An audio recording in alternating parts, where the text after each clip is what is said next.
lại ở xio nó chán tủ nữa. Ở đấy chơi chị nhá, chị ra luôn mà.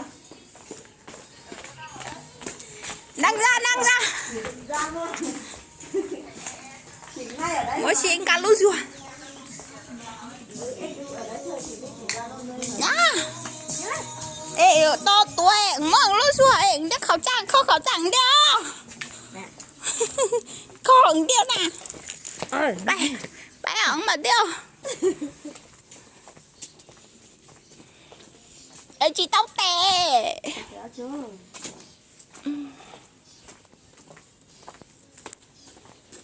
Chị cho thạc có bánh trăm mùa.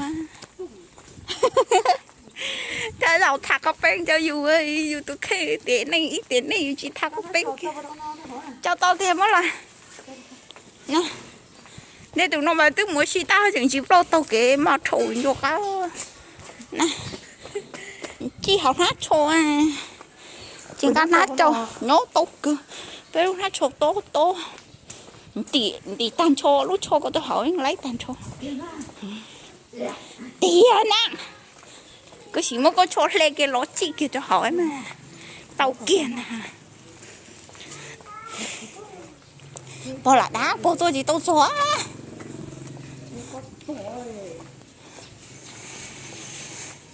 Cái mỗi xía ít từ lần cao nhất tao nó.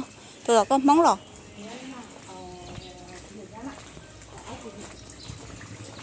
Ôi chị chăm muốn chơi chỉ lên khó chăng hả? À, từ tao nó lấy bỏ từ tao nó từ lần cao nó tôi mới xí.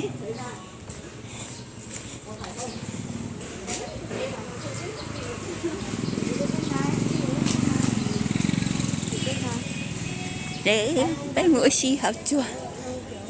Ôi chị chăm mua nha. Chị chăm mua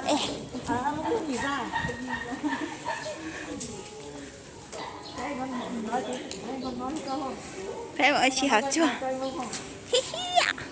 Cha chị nhớ cáp ta món tôi bú trở lại chân xe không non nè. Đây chứ lúc bạn đây đâu? Lúc bạn đây nó mua bó ký trong sắp lỡ từ bó ký nhiều nói. Nè bỏ cho nó say nè. Ô, nữ bộ ngay nữ chín chai nữ bỏ ấy. Chị nhớ cả món tôi bú ấy rồi. Theo đi tẩu rồi. Theo quay tao nó say à. Nè. Bây mỗi khi họ lút chùa. Lúc bạn trẻ nó, lúc bạn đây nó lợi dù. Bố ký chống thể.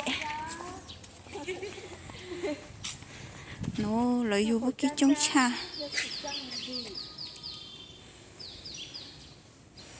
Nó lúc bạn trẻ.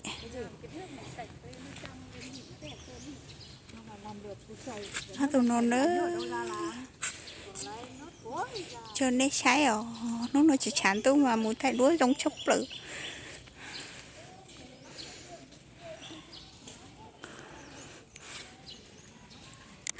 Nó bên muốn thay đuối mà giống cha nữa.